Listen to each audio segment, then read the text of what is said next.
बिस्मिल्लाहिर्रहमानिर्रहीम। अस्सलाम वालेकुम। उम्मीद करते हैं कि आप सब लोग खैर वाफ़ियत से होंगे। आप लोगों से मौतवाना गुजारिश है कि हमारी इस वीडियो को आखिर तक ज़रूर देखें और हमारे चैनल को सब्सक्राइब करना बिल्कुल ही न भूलें और पास में दिए गए बेल आइकॉन बटन को भी प्रेस कर दें ताकि हमारी अगली आने वाली इस तरह की वीडियो की नोटिफिकेशन आप लोगों तक बआसानी पहुंचती रहे। मेरे मोहतरम नाजरीन और मेरे प्यारे दोस्तों, पेशे खिदमत है। यह एक बहुत पुराने ज़माने का ज़िक्र है। एक था शिकारी, लेकिन वह दूसरे शिकारियों की तरह नहीं था। उसने अपनी पूरी ज़िंदगी में किसी जानवर को नहीं मारा था। वह किसी जानदार को मारने के लिए हाथ उठा ही नहीं सकता था। बस उसके पास एक जाल था और एक बांसुरी जिस पर वह बहुत सुरीली धुनें बजाया करता था। वह रोज़ाना जंगल में जाता, जाल बिछाता और जाल से कुछ दूर जाकर बांसुरी बजाने लगता। उसकी बांसुरी की दिलकश आवाज़ सुनकर परिंदे उड़ते चले आते। वह इंतज़ार करता और जैसे ही कोई परिंदा उसके जाल के पास आता, वह रस्सी खींचकर उसे जाल में बंद कर लेता। फिर वह उस परिंदे को दाना खिलाता, उनका ख्याल रखता और उनकी प्यारी प्यारी आवाज़ें सुनता। जब कभी उसे पैसों की ज़रूरत पड़ती तो वह उनमें से 2-3 परिंदे बेच देता। परिंदों के इस शिकारी का एक बेटा था जिसका नाम बहज़ाद था। बहज़ाद अभी छोटा ही था कि शिकारी बीमार पड़ा और उसका इंतकाल हो गया। बहज़ाद और उसकी अम्मी के पास जो पैसे थे वह जल्द ही ख़त्म हो गए और उनके पास खाने को कुछ न रहा। ज़िंदगी बड़ी मुश्किल से गुजरने लगी। बहज़ाद छोटा था मगर बहुत हिम्मत और सब्र वाला था। काम काज में अपनी अम्मी की मदद करता और जो वक्त मिलता उसमें वह जंगल चला जाता जहां उसके अब्बू परिंदे पकड़ा करते थे। आखिर एक रोज़ उसने अपनी अम्मी से कहा कि अम्मी, अब मैं बच्चा नहीं रहा, 15 साल का हो गया हूं। अब्बू के बाद आपने बहुत मेहनत की है। अब आप मुझे अब्बू का जाल और बांसुरी ला दीजिए। कल से मैं भी जंगल जाकर परिंदे पकड़ूं। उसकी अम्मी जानती थी कि वह बड़ा बहादुर लड़का है और जंगल का चप्पा चप्पा उसने देख रखा है, इसलिए उन्होंने उसे बांसुरी और जाल लाकर दे दिया। अगली सुबह बहज़ाद जल्दी उठ गया और जंगल को चला गया। ना उसे किसी चीज़ का डर था, न यह ख्याल कि रास्ता भूल जाऊंगा, क्योंकि वह जंगल के एक एक दरख्त को पहचानता था। घने जंगल में दूर तक निकल गया और बांसुरी बजाने लगा, लेकिन पूरे दिन में एक परिंदा भी उसके पास न आया। आखिर जंगल में शाम का अंधेरा फैलने लगा तो वह थका मांदा खाली हाथ घर लौट आया। उसकी अम्मी जानती थी कि यही होगा। परिंदे पकड़ना इतना आसान नहीं है कि कोई एक ही दिन में यह काम सीख ले। उन्होंने बेटे को तसल्ली दी और समझाया कि बेटे, तुम्हारे अब्बू भी फ़ौरन परिंदे पकड़ने में माहिर नहीं हो गए थे। अभी तुम्हें इस काम को सीखने में बहुत मेहनत करनी पड़ेगी। बहज़ाद हिम्मत हारने वाला नहीं था। उसने मुस्तकिल मिजाजी से यह काम जारी रखा। आखिर आहिस्ता आहिस्ता उसे बांसुरी पर खूबसूरत धुनें बजाना, अपने आप को परिंदों से छुपाना और बग़ैर हिले जुले सब्र से देर तक बैठना आ गया और परिंदे उसके जाल में फंसने लग गए। एक दिन उसके जाल में एक बहुत अजीब और ख़ूबसूरत परिंदा फंस गया। उसके पर 7 रंगों के थे। वह खुशी खुशी घर आया और उस परिंदे को एक पिंजरे में बंद कर दिया। अगली सुबह जब वह उठा तो यह देखकर हैरान रह गया कि परिंदे ने एक खूबसूरत अंडा दिया था। वो अंडा भी 7 रंगों का था। बहज़ाद ने सोचा कि यह अंडा बाज़ार में जाकर बेच देना चाहिए ताकि कुछ पैसे हाथ लगे। जब वह अंडा लेकर बाजार पहुंचा तो उसे दुकानदार ने देख लिया। यह दुकानदार बहुत चालाक और लालची था। उसका काम ही गरीब लोगों को धोखा देना और सस्ती चीज़ें महंगे बेचना था।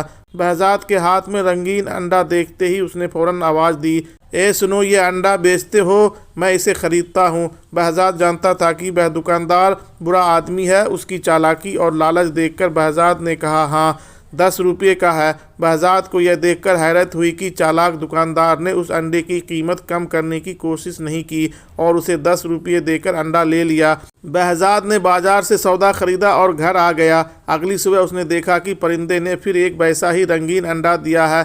वह अंडा भी उसने उस चालाक दुकानदार को बेच दिया। इस तरह वह परिंदे रोज़ाना एक खूबसूरत और रंगीन अंडा देता और बहज़ाद उसे बेच आता और यूँ माँ बेटे मज़े से ज़िंदगी बसर करने लगे। एक दिन बहज़ाद को ख्याल आया कि यह चालाक दुकानदार इतना महंगा अंडा खरीद कर क्या करता है, ज़रूर उसे बहुत ज़्यादा कीमत पर आगे बेचता होगा। यह सोचकर उसने एक दिन दुकानदार का पीछा किया।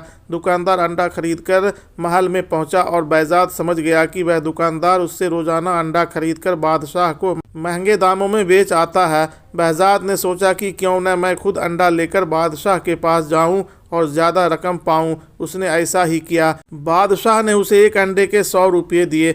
जब चालाक दुकानदार ने देखा कि बहजाद अब उसे अंडे नहीं बेचता बल्कि खुद महल में जाकर बादशाह को बेच आता है तो उसे बड़ा गुस्सा आया।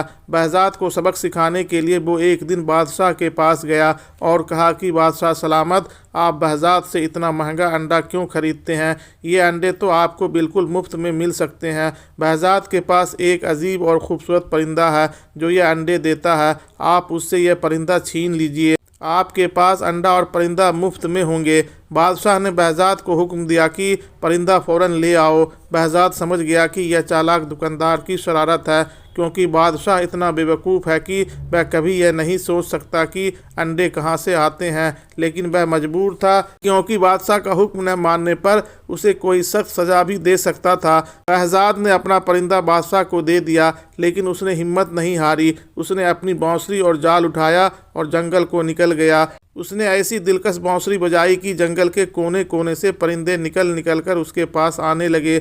उसके जाल में कभी तीतर फंसता, कभी फाख्ता तो कभी बुलबुल। उसको बेचकर दोनों माँ बेटे हंसी खुशी ज़िंदगी गुजारने लगे। बहजाद पूरे शहर में मशहूर हो गया। जब किसी को कोई परिंदा पालना होता वह बहजाद के पास आता और उससे परिंदा खरीद कर ले जाता। चालाक दुकानदार ने यह देखा तो बहजाद से कहा कि यह परिंदा तुम मुझे बेचा करो। बहजाद समझ गया कि वह उससे परिंदे सस्ते खरीद कर लोगों को महंगा बेचेगा, इसलिए उसने इनकार कर दिया।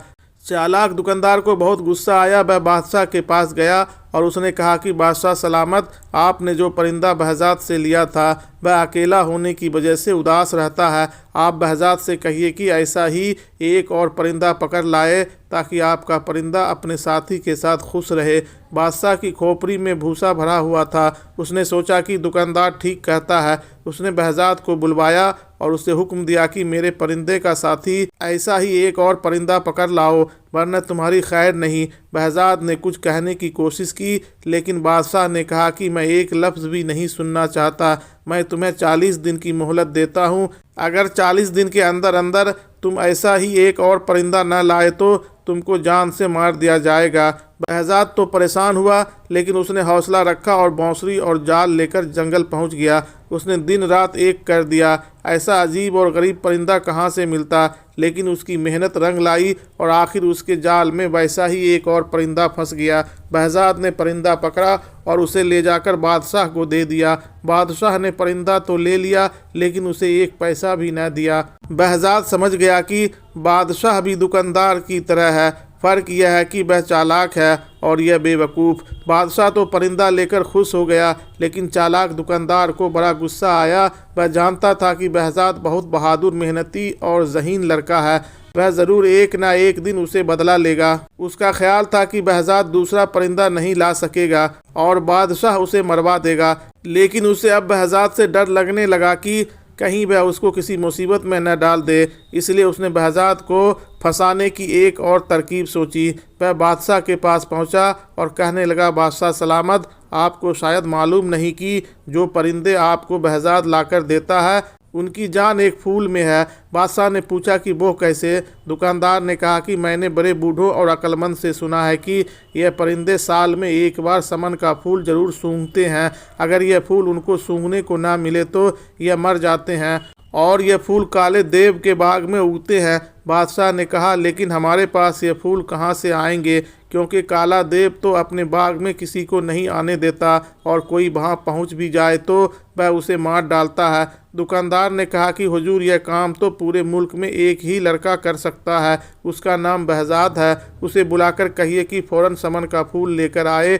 और बादशाह ने फिर वही किया जो दुकानदार ने कहा था, यानी बहजाद को बुलवाकर कहा कि काले देव के बाग से समन का फूल लेकर आओ, वरना मेरे परिंदे मर जाएंगे। बहजाद ने कहा कि बादशाह सलामत, मैंने अपना परिंदा आपको दे दिया। आपने कहा उसकी साथी लाओ, मैंने वह भी पकड़ कर ला दिया, लेकिन आपका यह हुक्म अजीब है। मुझे तो यह मालूम नहीं कि काले देव का बाग है कहाँ। बादशाह ने जवाब दिया कि यह तो तुम उस दुकानदार से पूछो, उसे सब मालूम है। बहजाद ने कहा कि हुजूर, अगर दुकानदार इतना ही अक्लमंद है और उसे सब कुछ मालूम है तो उससे कहिए कि खुद समन का फूल लेकर आए। बादशाह ने कहा कि नहीं, दुकानदार कहता है कि सिर्फ तुम ही यह काम कर सकते हो, और अगर मेरे परिंदे मर गए तो मैं तुम्हें और तुम्हारी माँ को मरवा दूंगा।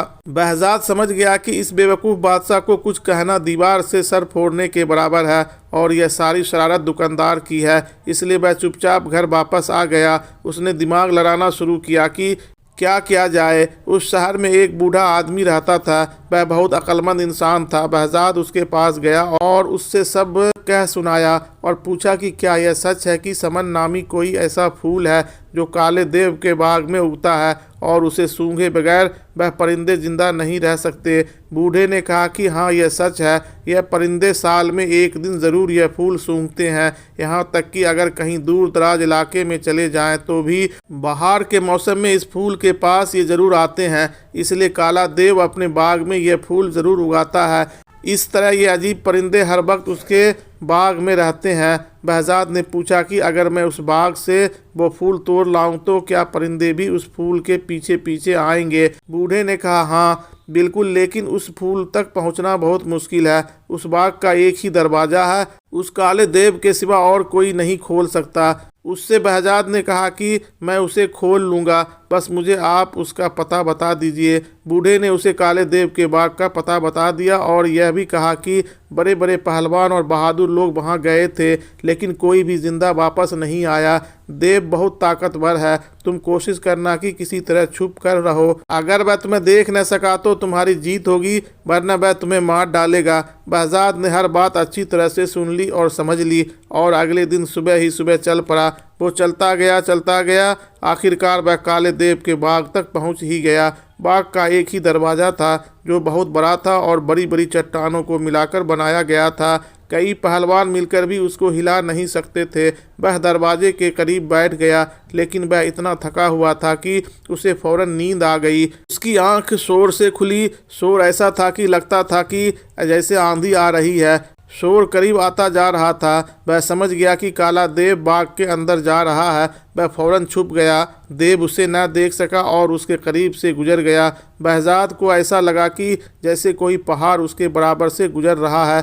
देव ने बाग का दरवाज़ा खोला। बहजाद सांस रोके दबे पांव उसके पीछे पीछे चला और जैसे ही वह बाग के अंदर गया, बहजाद भी अंदर चला गया और फौरन एक झाड़ी के पीछे छुप गया। जंगल में परिंदे पकड़ने के काम में उसे बहुत देर तक हिले बगैर छुपकर रहना पड़ता था। यह आदत उसे यहाँ बहुत काम आई। देव को पता भी नहीं चला कि कोई उसके पीछे पीछे बाग के अंदर आ गया है। वह बाग बहुत खूबसूरत था। उसमें अजीब अजीब रंग के ऐसे ऐसे फूल थे कि बहजाद दंग रह गया। उसमें ऐसे परिंदे थे जो उसने पहले कभी नहीं देखे थे। बहजाद तो वहीं छुपा रहा। सुबह काला देव फिर बाहर आया। शायद वह शिकार की तलाश में जा रहा था। जब देव चला गया तो बहजाद झाड़ी के पीछे से निकला और बाग में समन नाम का फूल तलाश करने लगा। जैसे उसको उस बुजुर्ग ने निशानियां बताई थी, उसे वहां वैसे ही परिंदे भी नजर आए जैसे उसने बादशाह को दिए थे, लेकिन उसे मालूम न था कि समन कौन सा फूल है। वहां तो हर तरह के फूल थे।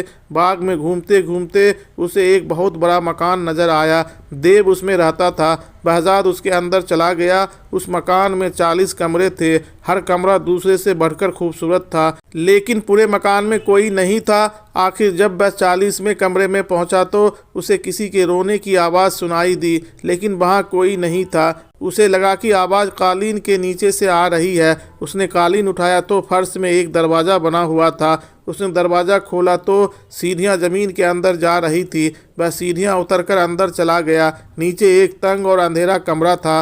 रोने की आवाज़ तेज हो गई थी। बहजाद ने गौर से देखा तो अंधेरे में एक लड़की नजर आई जो हवा में लटकी हुई थी। उसके लंबे लंबे बाल छत में एक कुंडे से बंधे हुए थे और वह रो रही थी। बहजाद को देखकर बोली, अरे लड़के, तुम यहाँ कैसे आ गए? तुम हो कौन? फौरन यहाँ से चले जाओ, अगर काला देव आ गया तो तुम्हारे टुकड़े टुकड़े कर देगा। बहजाद ने कहा कि तुम फिक्र ना करो, वह बाहर गया हुआ है। यह बताओ कि तुम कौन हो? लड़की ने कहा कि मेरा नाम चंदा है। वह मनहूस देव मुझे कई साल पहले उठा लाया था।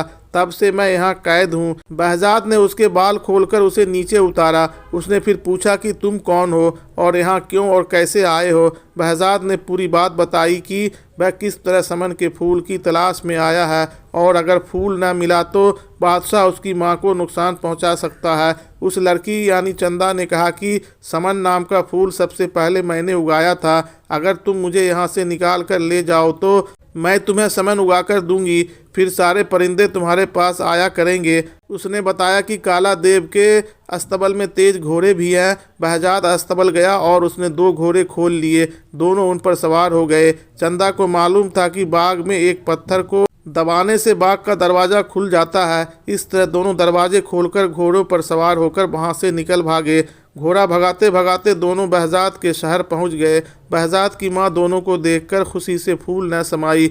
दोनों को गले लगाया, खाना खिलाया और पूछा कि यह बताओ जो फूल तुम लेने गए थे वह मिला भी या नहीं। बहजाद ने पूछा कि अम्मी, जब मैं गया था तो मैंने आपको कुछ नहीं बताया था, फिर आपको कैसे पता चला कि मैं फूल लेने गया था। अम्मी ने बताया कि बादशाह के सिपाही रोज़ आते हैं और पूछते हैं कि बहजाद फूल लेकर आया कि नहीं। इतने में बादशाह के सिपाही भी आ गए और पूछा कि तुम फूल लाए या नहीं। इससे पहले कि वह जवाब में कुछ कहता, चंदा ने कहा, हाँ ले आया है, थोड़ी देर में खुद बादशाह के पास फूल लेकर आएगा। बादशाह के सिपाही चले गए तो चंदा ने चाकू लेकर अपनी उंगली में चीर लगाया। खून के 2 कतरे निकले और निकलकर फूल बन गए। चंदा ने कहा कि देव को मालूम था कि मैं इस तरह समन के फूल बना सकती हूँ, इसलिए वह मुझे कैद रखता था। अब यह फूल बादशाह के पास ले जाओ। जब वह फूल लेकर बादशाह के पास पहुँचा तो परिंदे उदास थे। उन्होंने चहचहाना बंद कर दिया था। फूल देखते ही परिंदों में जैसे जान पड़ गई। वो फिर से बोलने लगे। बादशाह खुश हो गया, लेकिन चालाक दुकानदार यह देखकर जल गया कि बहजाद फिर कामयाब हो गया। दोस्तों, सच कहते हैं कि जिसके हौसले बुलंद हो उसे कामयाबी ज़रूर मिलती है। उम्मीद करते हैं कि यह कहानी आपको ज़रूर अच्छी लगी होगी। अगर अच्छी लगी हो तो कमेंट सेक्शन में अपनी राय का इजहार ज़रूर से ज़रूर करें और हमारे चैनल को लाइक और सब्सक्राइब करना बिल्कुल ही न भूलें और इस वीडियो को अपने दोस्तों और रिश्तेदारों में ज़्यादा से ज़्यादा शेयर करें ताकि उन लोगों तक हमारी ये वीडियो बआसानी पहुंच सके। अस्सलाम वालेकुम, अल्लाह हाफिज़।